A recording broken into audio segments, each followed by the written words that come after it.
Welcome to LOA Today. I'm Walt Thiessen. With me today are Joel Elston and Sam Page.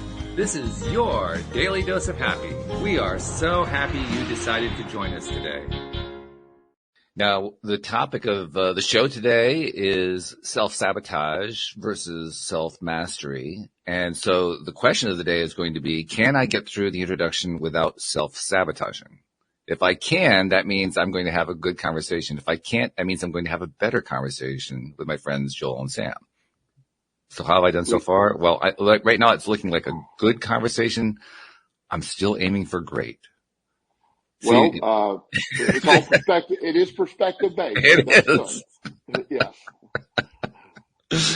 Oh, God. I was sitting here actually as the music was playing, thinking to myself, okay, so how do I want to introduce this? And nothing came to me. So I just started babbling at the mouth. I figured that was a good way to start because, you know, that's how self-sabotage usually is. It's some sort of a babbling that goes on, usually in a conversation with yourself. So I figured I'd set the stage that way. That kind of works. But once again, Joel, this is a book that you have delved into and are sharing with us as a basis for a topic of conversation here on the show. So why don't you give us the 2-minute scoop on it? What's going on in this book? Well, I found this book by mistake, and the title, it just got to me, and I said I need to look at that. So I listened to the sample. Then of course I get the book and I listen to it. And what I love about this book in particular, if you were to take probably our last, several podcasts and combine it into one book, this would be that book. It's amazing. Really? It sort of covers everything. Oh, I love it. It's other than our psilocybin time, this is she didn't hit on that, but the other stuff was just amazing, and it went into the detail of sort of like the obstacle is the point. Your life. We are challenged, and unchallenged people don't develop, and just that living that way of how to live optimally, or be able to, no matter what, the self-sabotage and what it protects. She does a deep dive in, self-sabotage, and that's always based on something historical. Your self-sabotage is out of fear of doing that again. So I'm going to keep, or sometimes the fear of success, the fear of responsibility that comes, the change that comes with success. One of the things that I resonated a lot with is a lot of the pro athletes I work with have come from very humble beginnings, and all of a sudden they're worth millions of dollars. Oh, yeah. And the self-sabotage that takes place when they have that money and the amount of money they can blow is just amazing. It's just because they've been poor their whole life. They really had nothing. And all of a sudden somebody said, here's a check for $10 million and you're making $5 million a year forever. In their mind, forever. And it's just the sabotage that takes place, and the repetitive behavior, the bringing the old people from the old neighborhood along with them. It's just it's almost stereotypical in the sense that these athletes do this. So this book talks about how and why. It talks about the reprogramming process. It gets into a lot of the subconscious mind, like we talk about a lot. What I was really fascinated, what I want to talk about in general, is just of all the books we read, this is put it all together in a really nice way. I don't know who this author is. She's fantastic, but it's just I really love how it all came together. And it's not really a law of attraction book, but it is a law of attraction book. Well, it doesn't need it. I mean, since everything in life is law of attraction one way or another, in that sense it's related, and that's all we ever really need here on the show. The thing that I'm kind of interested in here is this whole idea. Well, I mean, you brought it up in terms of a model of what happens with many athletes who come from a poor background and suddenly are millionaires, which is an obvious example, and it's one that really shows the extremes of the situation. But I think it's also fair to say, and I'm sure you would agree with this is something that people regularly do, just not on the kind of scale that the athlete is doing it on. Sure. They're just doing it on a smaller scale, right? And it's something that probably all of us have engaged in at one time or another. Many of us, many times. I mean, does anybody get out of this unscathed? I'm not sure anybody really does. I'm sure we all have the self-sabotaging behavior at some point. I'm the poster child for self-sabotage. I mean, I took it to levels that became felonious. I mean, this is, so yeah, I can write a book on that, but I Well, do don't see you, this. you have other books in the work. You don't want to work on that one just Yeah, yet. Lord I'm knows just I don't saying. need another book right now. So, but it is. I mean, it takes place when, one of my young clients, she's a nursing student. She's very bright, and she has a very limited budget, and she's finishing nursing school. And every day she goes to Starbucks and spends $7 for a coffee. Mm. And I'm just fascinated with that mindset. And it's like, well, I How does she need to do that? reward. Yeah, she said, well, it's my only pleasure. I Oh. said, well, I appreciate that, but can't you make that drink at home for $1 and instead of $7 and make your own coffee and put all the other stuff in it, or just eat a bowl of fat and sugar? It's the same thing. And yeah, she didn't like that one, but Yeah, I can see that one. yeah, Yeah. but she has programmed into her mind that she could do that. And what we started point, she has a credit card debt of about $4,000. It's just Mm-hmm. she pays the minimum payment on, Mm-hmm. which it'll never get paid. Mm. So I said, if you just go to Starbucks every other day, this is how much money you'll have extra. Apply that to your credit card, and then you'll start knocking down that pretty much. And we Mm. started doing that process. Oh, okay. That became rewarding. And she then went and got her a cheap espresso machine, which was a reasonable buy, and use it. And so she's created her own version of the drink. And Wow. we figured it out, not counting the machine, which is about $49, but it cost her about 88 cents to make the coffee every morning. So Mm. she's about probably a month away from getting her credit card paid off, but Good for changing her. that self-sabotaging behavior. But Yeah. it's a really hard thing to do, because some of that one's a pretty obvious one, but some of the other stuff is really deep. Yeah. Well, a lot of it, basically goes back to childhood years. I mean, it's the formative Absolutely. years are where a lot of this stuff kind of starts brewing. To borrow a phrase from the coffee world, it starts brewing Sure. and turning into something. And that Yeah. something is usually rather unpleasant. The thing that's always fascinated me about that is how powerful it is, because it's almost like it. I mean, if we were to turn it into like a metaphor, we would say it's like a monster that grabs a hold of you and won't let go. Right. It's that kind of a thing. So when we're talking about that level of self-sabotage, turning that into self-mastery, that's a thing. It really is. And there was years ago, I worked with this lady who had her children removed for addiction reasons by foster care. And she was devastated by that. And so she took when you have your children taken, you're given a treatment plan to complete before they can come home. Mm-hmm. Shockingly, a number of people don't even try, but this lady was very dedicated, and she spent every waking moment in almost record time. She created her treatment plan. I mean, Wow. completed it. And I was very impressed. And I was working with her in trying to, get the mindset right. So she had a home visit where they were going to come inspect the home, and they were going to do a final drug test. And if that was clean, she was going to get her kids back that afternoon. Oh man, I could just see it coming. Yeah. And the night before, she smoked pot. Wow. And she tested positive. And pot wasn't even her main addiction then. And she said, she lied. She said, I didn't smoke pot. And finally, when her and I were meeting, unfortunately, the kids weren't told any of this. They didn't know all that was going on. Right. And she said, I'm so scared to get him back. I want him back so bad, but I screwed it up so bad the first time. And so she self-sabotaged it. It was really obvious, but when she broke it down, the good news is she had another 90 days. She completed her program again and has remained clean. And the kids have remained in the home for a while now. And good. It's good. But we sabotage sometimes, even the stuff we want, we really don't want. Yeah. Why is that? Things.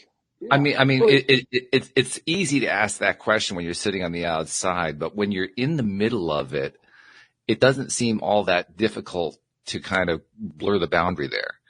Yes. And yet, as we said outside, we say, how do we blur that boundary? How do we pull that off? A lot of it is just a subconscious brain in play, and an unwillingness to want to change, and an unwillingness to, because even though it would be, I've shared with you before that years ago when I would work with social services in settings where we had to investigate a child abuse case, and you would go into these horrific, home settings, and horrific things have happened to these kids, and you're thinking, okay, we're here to rescue these kids. And the perpetrator of these, vile acts was in the room, and, would take him outside, and they would come kicking and screaming. They didn't want to leave. They were living in pure hell, but it was a known hell. Right. And they just didn't want to leave. And then later, a week later, when they're in foster care, they're thriving. They're doing great. They're eating 3 or 4 meals a day. They're feeling good.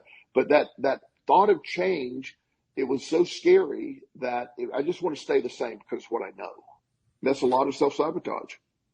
And I know that in my own experience, admittedly limited compared to what many of the people that you've been describing have gone through, but just, kind of dredging up my own stuff. When I find something that I know really goes back to my youngest years and it's been playing around in the background for the longest time and plays under certain circumstances that crop up, and once they crop up, it just kind of kicks right into gear. I know that one of the things that I experience, and I imagine it's probably true for others, is that at the moment that the trigger happens, whatever the trigger is, and the tape starts to play, the program starts to play itself out, it's like my brain freezes.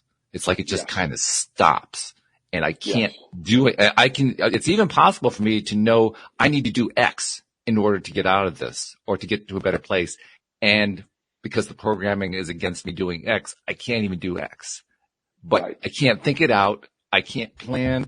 All I can do is just kind of wait for the brain to unfreeze, which can take anywhere from a few seconds to a few minutes to a few hours to even a few days, depending on what it is. And I've often wondered, why is the brain freezing like that? Again, the fight or flight mechanism is engaged, and that's when it freezes. It's perceiving a threat for some reason and freezes. It only has 2 options at that point.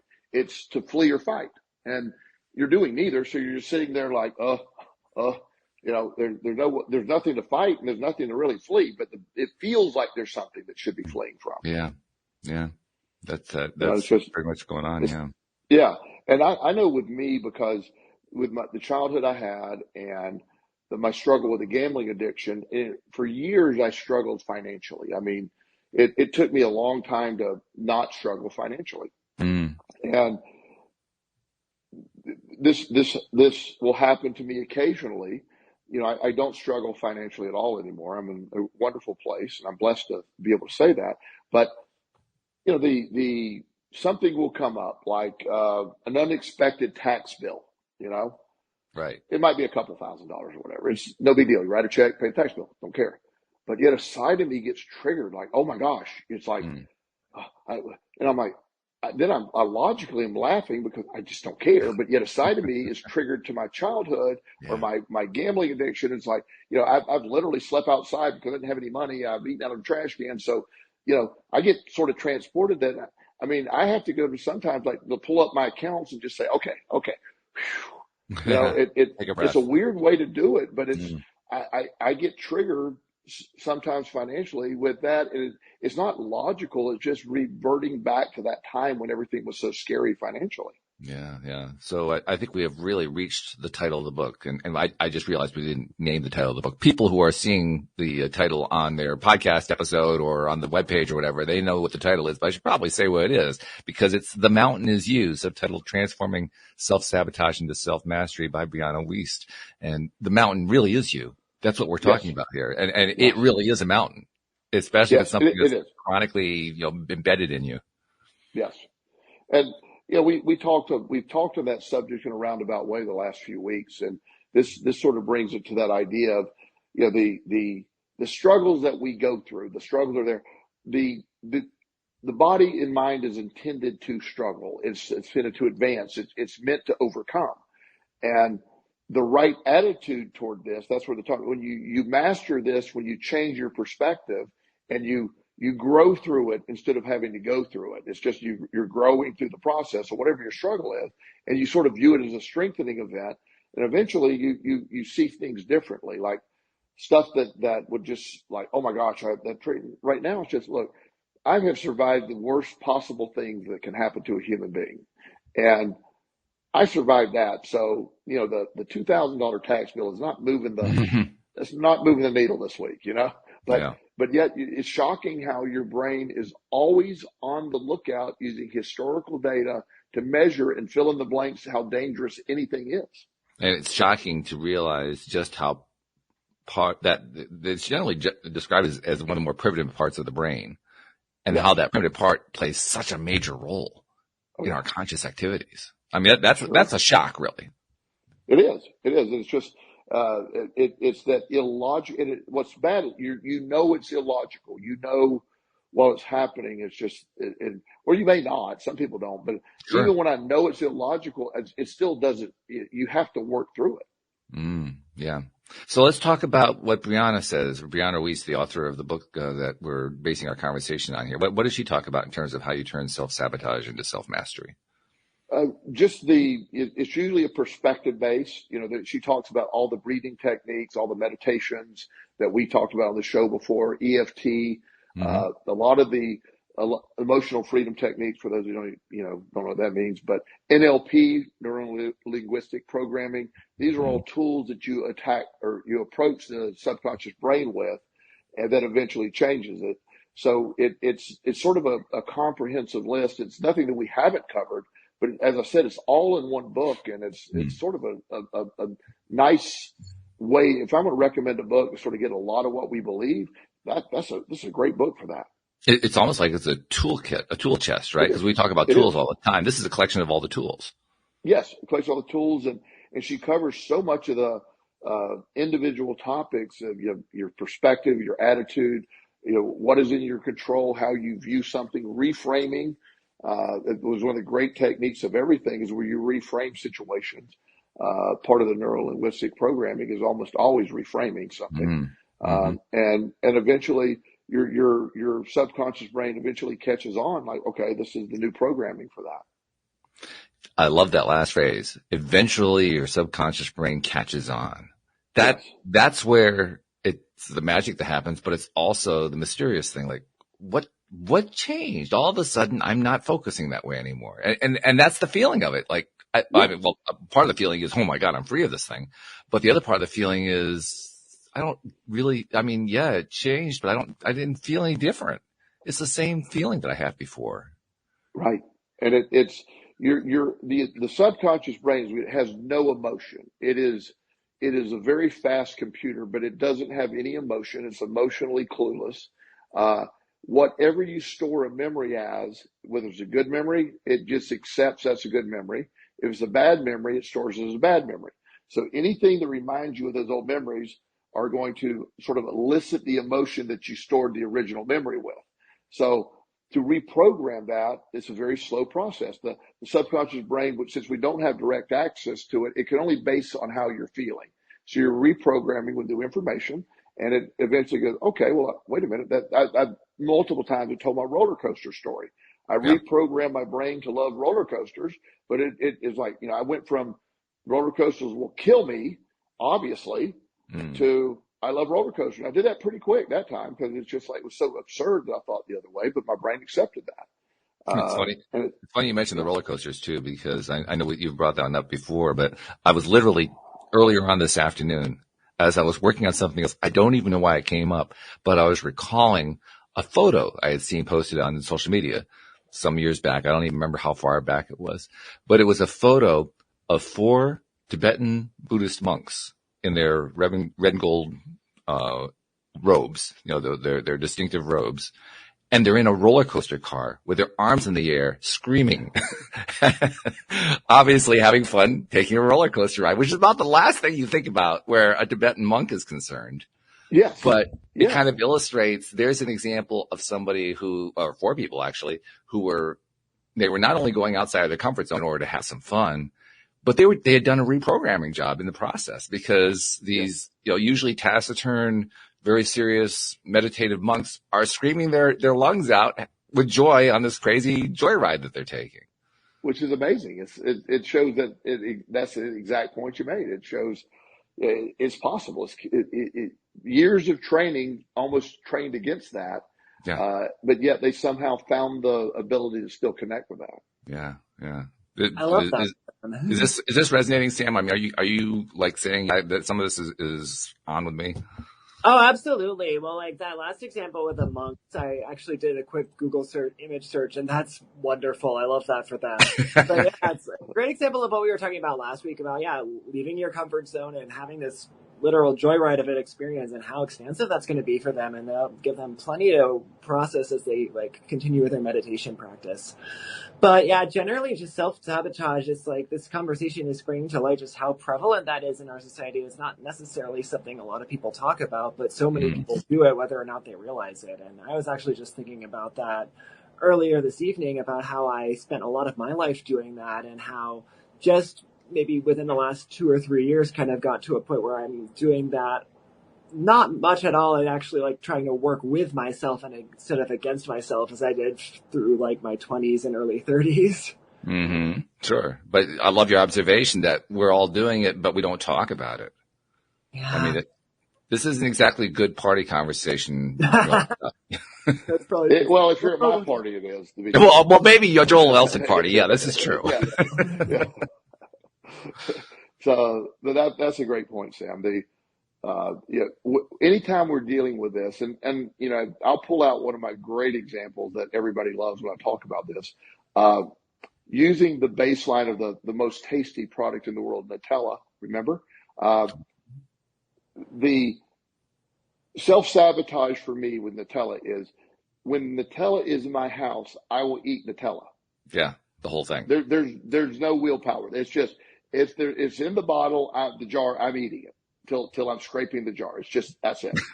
Now, I respect that. Thank you. The act of bringing Nutella into the house is the self-sabotaging part. You know what I'm saying? So if I'm going to try to say, look, I'm going to buy it and I'm just going to use it, occasionally as a gift or as a treat, that's self-sabotage because I know that's not accurate. It's going to be eaten within 6 minutes of me walking in the door. So it's what I do. So I've learned to, and I say this all jokingly, but I don't keep junk or chocolate in the house because I do eat it. I really do.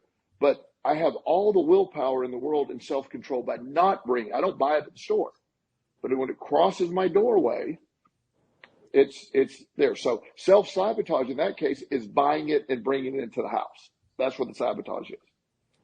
And when you do that with a degree of consciousness, yes, it doesn't mean that you're not going to do it. I mean, I've done that. For you, it's Nutella. For me, it's chocolate ice cream. I don't really care what the substance is, but I can do the same thing. Well, I don't actually eat the whole half gallon. I'll take 2 or 3 days for that. I won't do it in 6 minutes. But besides we'll work on that. We'll work on that. Yeah, I'm sure we will. I need to come up there and train you if you. Okay. We can knock that out in an hour. I never knew you could hire a life coach for that. Okay, that's good to know. I'll help anybody achieve any goals. So. Oh my goodness, you just knocked me off my thought. But sorry. No, I'm sure you aren't. But but the thing is when we're making that purchase, because like you said, that's the key point. You can make the decision not to make the purchase, but it is possible to be making the purchase knowing it's leading to a result that we don't want, and we make it anyway. Sure. We make the decision anyway. Why is that? And that is, if we figure out that exact answer every time, there's a reason, and it might be different every time, but knowing that's coming home. I don't want to do that. I've been doing really good on my diet, but I want to buy ice cream, but I'm not going to eat it. You may negotiate with yourself. I've done that before. Like, back in the day when I was in the middle of my gambling addiction, I used to say, well, I'm just going to go to the dog track and bet one race. Right. Now, there was never a moment in my betting career that I bet one race. I bet all the races. So, anything you could bet, I bet. But yet, to get me there, to satisfy my addiction, I would lie to myself. And then, I used to hide $100 bill in the back of my wallet. Like, I'm not going to touch that. Not going to touch that. Yeah, that never slowed down. I used to have money in my car. So I'm not going to come all the way back out of my car. No. One time I left $500 at home and I drove all the way home an hour. Oh my God. Wow. And then back.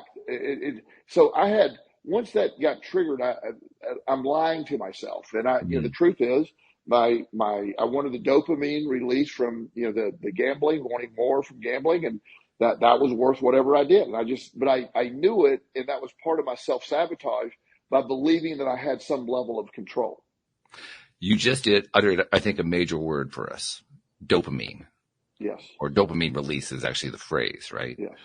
Yes. And it occurs to me, part of the process, you tell me if this is right or wrong, but it's just, this like seems it would be true. Part of the process for changing a behavior is to give yourself something else that gives you a better release.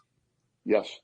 The idea, and we use the word dopamine here, there's multiple chemicals involved. Right, It's the one that's most prevalent. But one of the tasks that I help people do is getting through stuff you don't want to do by putting something on the other side of what you don't want to do that you really want to do. And then making it where you have to complete that. You eventually train the mind to almost get a release of chemicals by doing the task, because you know it's leading to that thing you really want to do. So I've seen that work for me. The idea that I need to, when I first got into my life coaching business, my record keeping on my books was just, whatever, I'll figure it out. Then as I became more and more successful, more streams of revenue coming in, it's like, okay, the week before the taxes were due, I'm running like a crazy man, gathering all these documents, getting all this stuff, and almost having a nervous breakdown to get it done in time. And so I had to set up a system that where weekly I do reports, I store them, I get my receipts in place. I've done that.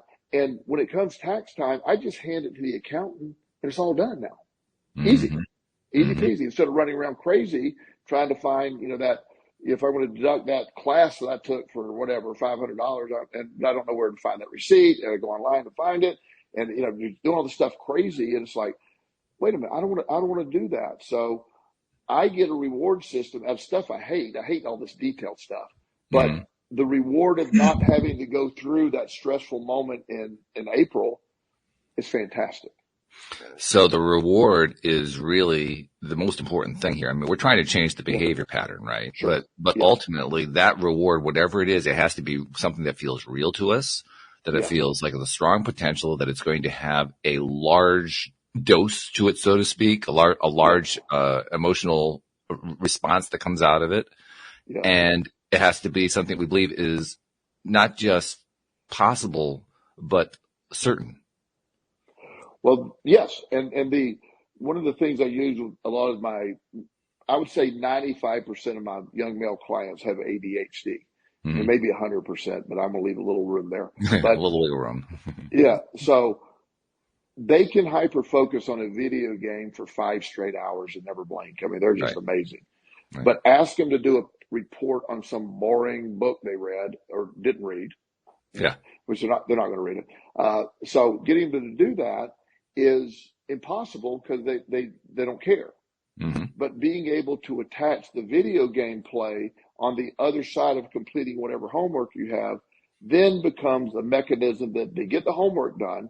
And then once they've worked a few times, then the automatic release starts to happen at the homework. And they start, I'm not saying they enjoy it, but it becomes reasonably pleasurable because I know what's on the other side of it. Yeah. Love that. Now, there are also things that everyday people do that we all do to try to reward ourselves. I mean, the idea of rewarding yourself for doing something you don't really want to do is certainly not unique to our conversations here. A lot of people do that fairly regularly. One of the things, though, that I think I've noticed, and I'm curious to see if you've noticed it, is that very often when we set ourselves up for rewards like that, we don't really allow ourselves to enjoy the reward. And then that kind of leads to, well, the retraining isn't working very well. I sort of get your question. I use video games. That's the most common thing with my clientele. Sure. These guys are basically addicted to video games. So the reward is outstanding to them. It's like, I hate English, but I love video games more than I hate English. And I'm like, look, get a synopsis of the book, get a Cliff Notes version of the book, listen to the book at 5 times the speed or whatever you need to do. Get some of the knowledge in the book, write your report, and then go play a video game.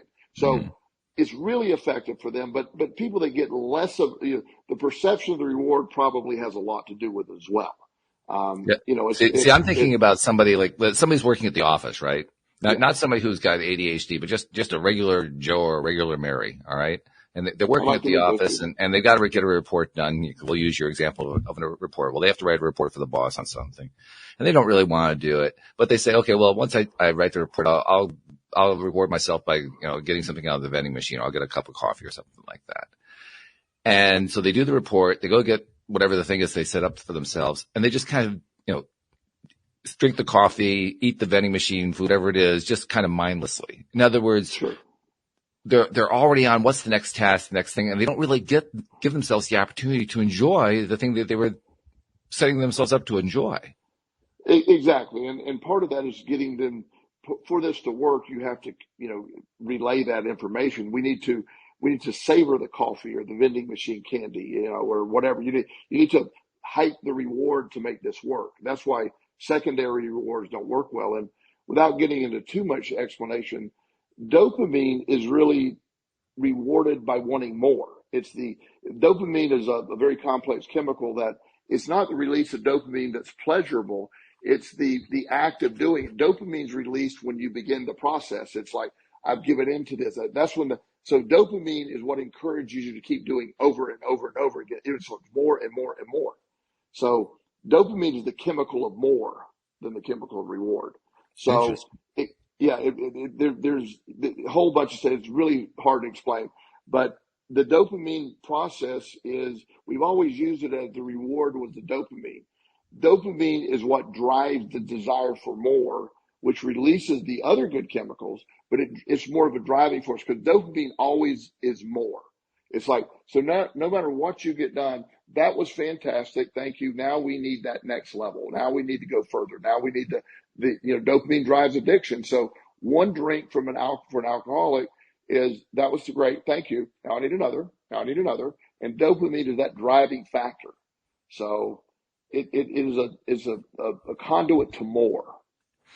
I know you said it's complex, and I think you said that kind of as a way to say that this could get really, really deep into a rabbit hole. But you know me, I love rabbit holes. So I'm going to ask anyway, because that's part of what I do here, right? I just dive down rabbit holes. But to me, the fascinating question that comes out of that is, well, I'm not sure if it's a question. It's more of an observation, I guess. But it's that, we're chasing more, which is a new concept for me. I'm like, okay, it's not that we're not looking for the reward. We're looking for the more. More is another way of saying addiction, isn't it? That's my version of it. Yes. That's so much addiction is dopamine based by that driving for more. And the certain brain types who have lower levels of dopamine naturally tend to crave more and more of it by getting more and more. So dopamine's released by getting more, and that craving creates more dopamine for more. And so it's just this vicious cycle until everything's shot in your brain shot, and there's no more dopamine to be released. See, now that's disturbing, because I'd always heard dopamine was a good thing. That's the feel good. Well, it's one of the feel goods anyway. There's like three of them, I think. Yeah, and now the feel good apparently isn't good enough. But used correctly, it wants to encourage more appropriately. What we do in our society is, like video games, for example, for kids, releases a lot of dopamine, and they're programmed to release dopamine. Their excitement, the level gets harder, you go hard. It's harder to turn off. When you're watching a Netflix series, I forget which one I was watching a while back, and it's one of those 10-show episodes, and I'll be like, okay, I'm going to watch one more, and then I'll go to bed. Well, the ending of that next one is like, cliffhanger. I'm just going to go watch the beginning of the other so I know what happens, and then I can't stop, and they rely on that theory of watch more episodes. Oh, sure. Because it works. It really works. But like I said, it's also disturbing to me, because we're pursuing something where we can literally set ourselves up to be hung out to dry by the thing we're pursuing.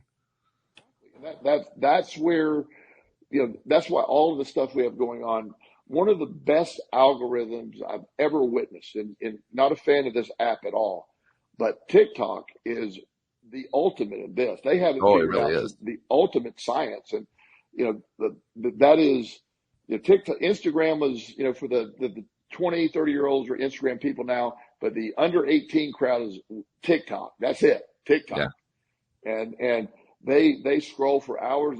They pick up exactly what you're looking for with in a few swipes, and they give you more and more and more and more, unlimited. And it's amazing. It's brilliant. Again, not good for us at all. It distracts everything. I have a young man go away to a mental health retreat at a program in Tennessee called Onsite. It's a really good program. But they take his phone away for a week. And he's willing to go. He understands the value of it, but he's freaking out of not having his phone for a week. He doesn't know. He said, I don't know what to do without my phone for a week. It's withdrawal. It is. Because the dopamine craving of more of that phone he's not going to get that now. So he's going to feel wonderful on the other side of this. He's going to have a tolerance break. When I have people that do this, go away for a while, they come back. A lot of people start deleting a lot of the apps and say, I need to not get back there. But the anticipation of not having it is his only stressor about going. He's not afraid of the program. He's afraid of not having his phone. Wow. Yeah. So getting back to the book that became the topic for today's conversation, the subtitle is Transforming Self-Sabotage into Self-Mastery. Now, this self-sabotage piece that we're talking about right now is tied directly into the pleasure piece. It's tied into the reward piece. And we're finding in this conversation that there's actually a form of self-sabotage going on there. So now that we framed it as, oh my God, now what do I do? How do we get to self-mastery from there? Well, it's not an easy leap, obviously, but the self-mastery is often the perspective of how do I challenge myself to get this stuff accomplished the way I want to get it accomplished? What do I want to achieve? Want to go after that? So I have to take into account what is blocking me from doing that. Well, if the dopamine release of me playing with TikTok all day is not allowing me to be more efficient, doing away with figure out a way to cut that back. Incrementally. And she talks a lot of Atomic Habits is a book that I love, talking about incremental change. Right, we talked about that. We did talk about that. She told me in her book, she didn't tell me directly, she said micro changes is what she used, the word she used. Mm-hmm. She advocates micro changes to how to get to self-mastery, where you incrementally change. If your goal to master your weight, you don't go from a 4,000 calorie a day diet that's 90% sugar and to a 1,200 calorie. Nobody will do that. It just doesn't work. But if you incrementally start by changing the sodas to water, or reducing your sodas from 5 a day to 1 a day and drink water, whatever you can do incrementally, and then you start attacking each thing, then the reward system becomes different because you're looking for the change and you see the progress happen. Years ago, when I was getting out of my addiction, I had a ton of credit card debt, obviously, several $200,000 of credit card debt. And I had no means to pay it back. And so that was just mind numbing to me. And so I realized that if I just called all the credit card companies, I negotiated the debt down to, usually for pennies on the dollar, and then paid it off over time. And I found something amazing because I just dreaded paying that debt back. But I was sending them $25 a week. Some of them just really, I owe you $5,000. I'm paying $25 a week. Right. But as I started seeing that, and my negotiation where they would freeze interest, as I started seeing that principal go down, that thing go down, now I'm charged. It's like, okay, let me work a couple extra hours. Let me put that. I took it was $243,000 total. I negotiated it down to about $25,000. And I paid it off over 2 years to a clean slate. And that was very rewarding. So I self-mastered my spending problem and all the other stuff by finding a way to challenge it. And I loved it. And as I say, not in a bragging sense, but my credit right now is for years has been absolutely perfect because I now value credit. I never late. I pay things instantly. It's just a wonderful way to live. And I changed that incrementally by doing it that way. Mm-hmm. Yeah. I went through something similar. My debt level wasn't as high as that, but it was high enough for me. And I didn't actually negotiate anything down. I just paid it straight. The interesting thing that happened with me was I didn't really get any, to use the dopamine example, I didn't get any dopamine hits until it finally got paid off. And it was almost anticlimactic at that point. Yeah. Yeah. If you know what I mean. It's like, sure. Oh, we got here like, oh, finally. It was that kind of a thing. It wasn't like, yeah. I tried to turn it into yeah because doing the show, I learned it was important to celebrate this stuff. So I did try to turn it into it. But the initial reaction was just, yeah. Well, and that's part of what she talks about too, is trying to get your mindset to celebrate these events. Yeah. And, it's not always possible. And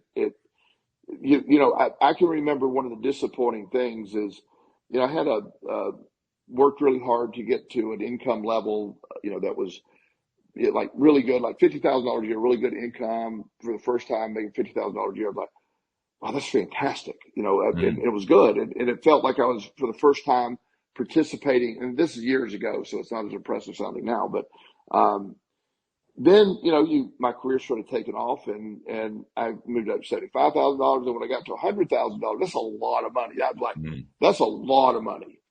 Well, my paycheck wasn't that much bigger. It really wasn't from 75 to 100. It was just, I just kept saying, is this right? I made $100,000 a year again. It's not only a little bit more than 75. And I was actually disappointed because it just wasn't what I thought it would be, Yeah.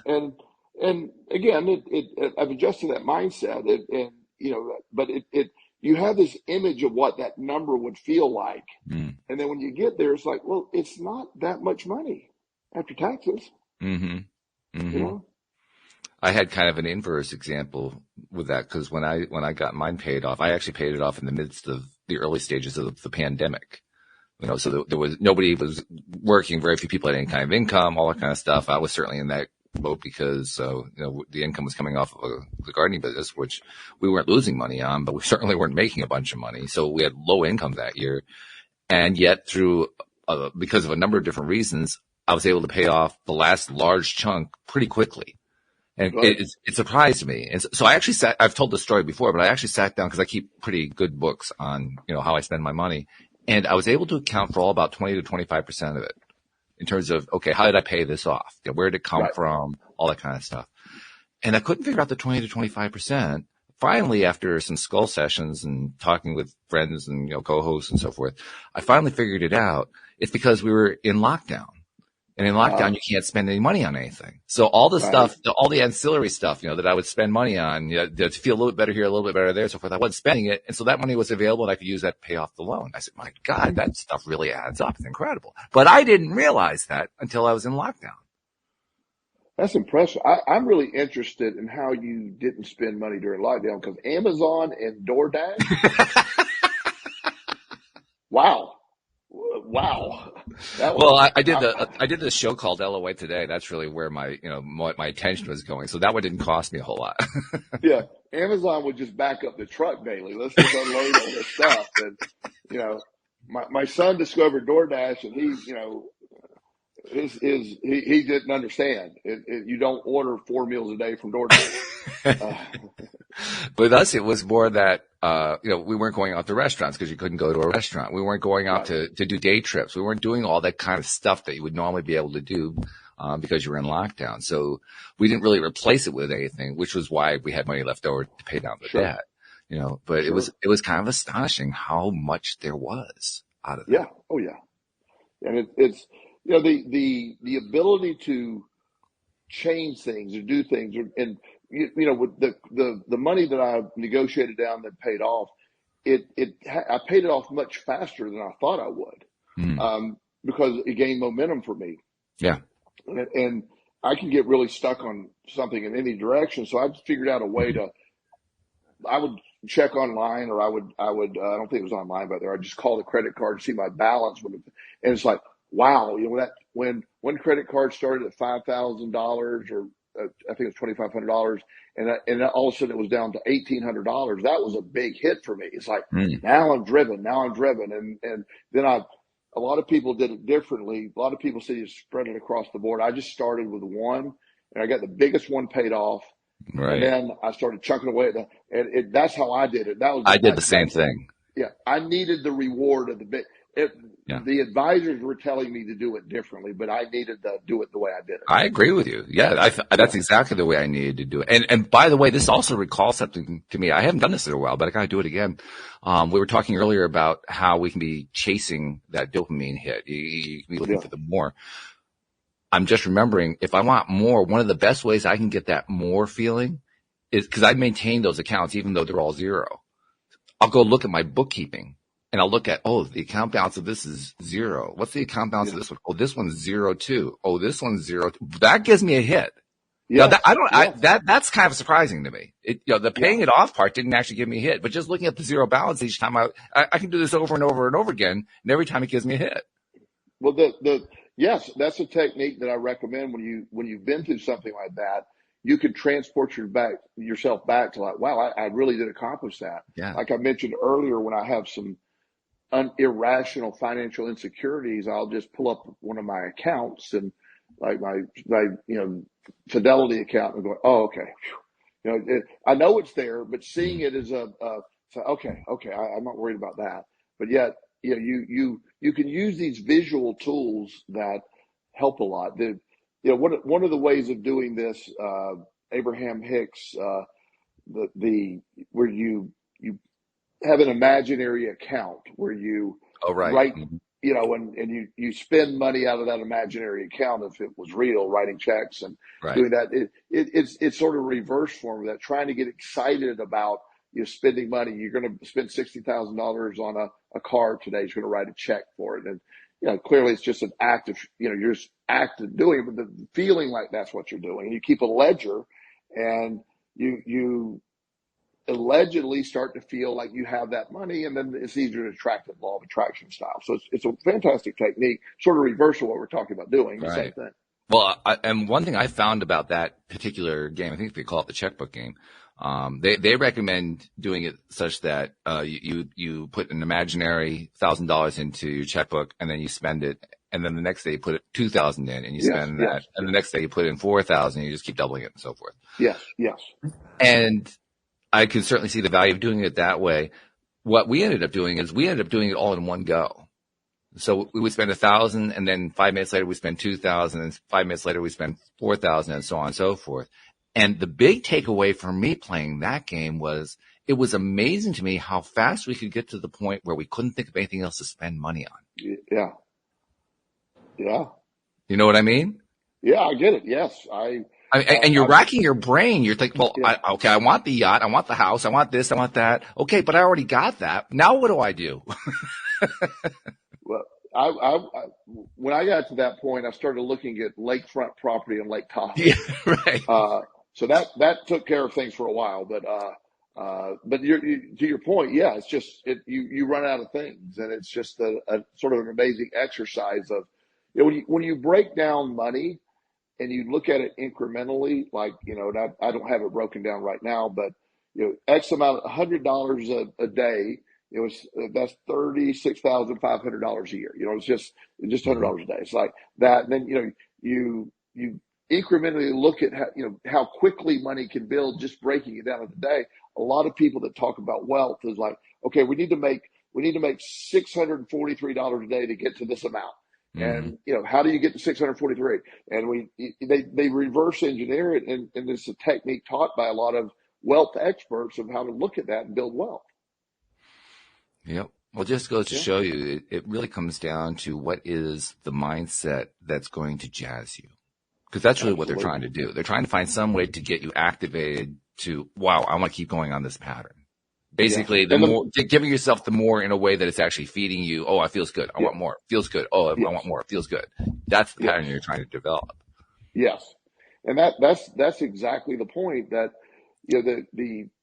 any of this stuff of changing, self-sabotage, self-mastery is just that process we're talking about. Well, micro changing things as you go, getting your perspective adjusted to new. If you're awfulizing everything you see all the time, then you're never in a mindset of anything different. And so you're always in a self-sabotaging mindset because everything is the worst possible conclusion. There are people that like to use the worst possible conclusion technique as a tool. So what's the worst that can happen? And they say, okay, well, that's, so if worse can happen. So I very seldom hear anybody say, what's the best that can happen here? Which works better for you, Sam? When you think about this, do you find aiming at, what's the worst thing that's going to happen versus what's the best thing that's going to happen? Which one works best for you? Definitely the best. Like nowadays, I'll like kind of always just kind of putting trust that anything that happens is towards the best outcome possible. Ultimately, if it doesn't seem like in that individual's step on the way. But yeah, no, definitely, I definitely had that like worst outcome possible mindset for a while, and it definitely didn't serve me. And I still see that in people a lot. I'm like, no, but I have to kind of allow them to have their own journey. So you have to flip it then. If you notice yourself going after the worst case scenario, you have to flip it to some way to getting to the best case scenario. Exactly. Yeah. And I definitely found that works better for me personally. Okay. Yeah. Well, it makes sense. Because there's a lot more reward in it. Well, yeah. And nothing else. Go ahead. What were you saying, Sam? Oh, it's just if nothing else, it feels better. Yeah. You're right.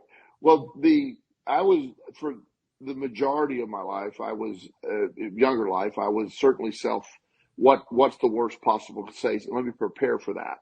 So I was mentally preparing for the worst possible outcome. And I often got the worst possible outcome, as I prepared for it. I was pretty good at tracking that worst possible outcome. And it was, and even today, I never have worst possible outcome scenarios anymore, but I need to remind myself that everything that happened eventually became the best outcome. Everything, even what the worst outcomes years ago turned out to be the best outcomes at this point. So I know unequivocally that whatever happens, and I mean whatever happens, long term, it's the best outcome for me. And I believe that. It might be really bad that day, but it's never not been the best outcome. And that serves me really well nowadays. I don't see it any different. It's just when you and I first started talking, we went through me losing my job at the treatment center I worked at. It was not good. I thought it was not good, losing a high paying job and, unexpectedly, while I had plenty of money saved up, I wasn't prepared to lose that big of a job. If I didn't lose that job, I never would have had what I have now, ever. But I was law of attraction based back then. So I've had to fight that worst case scenario, despite my mom going, oh my gosh, this is the worst case scenario. Everybody telling me it's the worst case scenario, but in reality, it wasn't. It's like one of the greatest moves of my life is getting out of that job. And no disrespect to that job. It was a good conduit along the way, but, have the life I have now and we were talking about some of my coaching stuff right now. It's like, I could never have imagined this level.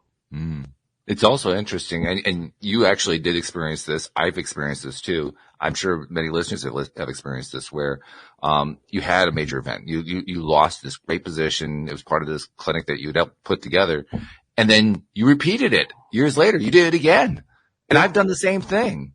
I've gone through something, and just recently I went through, for the second time, apparently my entire life falling apart, which is exactly what happened 8 years before.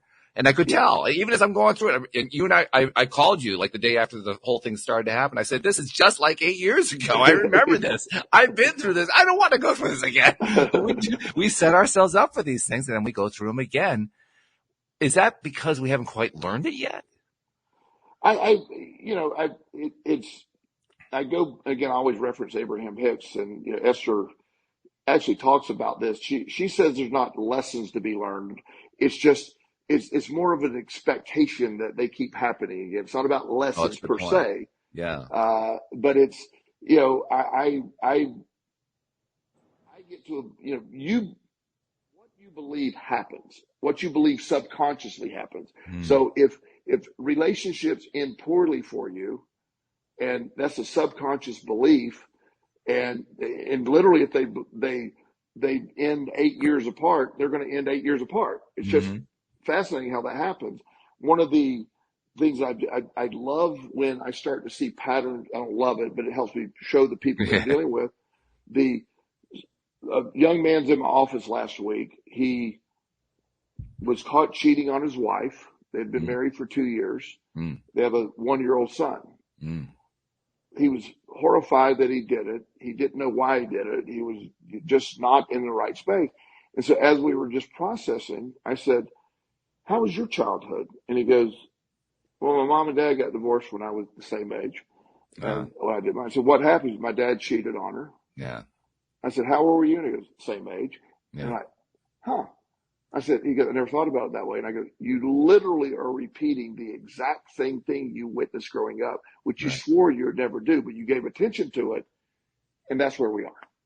Yeah. And you'll be shocked at how many people do the same things their family did and not realizing it until they oh my gosh, this happened. Many people will be shocked. Believe it or not, I actually would not be shocked just because I've heard so many stories that it doesn't shock me anymore. But Sure. yeah, it's still, even though you've heard, it's still kind of in its own way shocking. Like, there it is again. Yeah. Oh my God. Well, when I'm doing that, I like to do a timeline with people, a family historical timeline. And, when you look at that and say, oh my God, you're literally following the exact same thing that took place. And it's like a blueprint or something. It is. It is. And I love that term because it is a blueprint in your subconscious programming.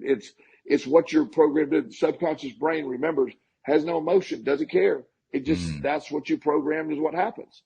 Yeah. Wow. It's mind blowing stuff. Okay, so Sam, since you've been relatively quiet, we got a couple things from you, but I'm going to let you be the summary guy today. All right, so you've heard, you are now the jury. You've heard the evidence. What's your takeaway? What is it that you say, okay, this is what makes the biggest impact on me right now? Honestly, I think I've just had to broaden my view in all the different ways people can self-sabotage themselves. Yeah.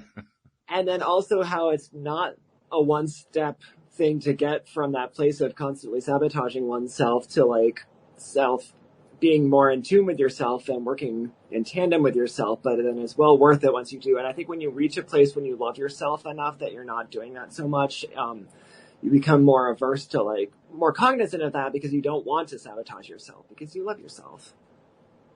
That's brilliant. I like that.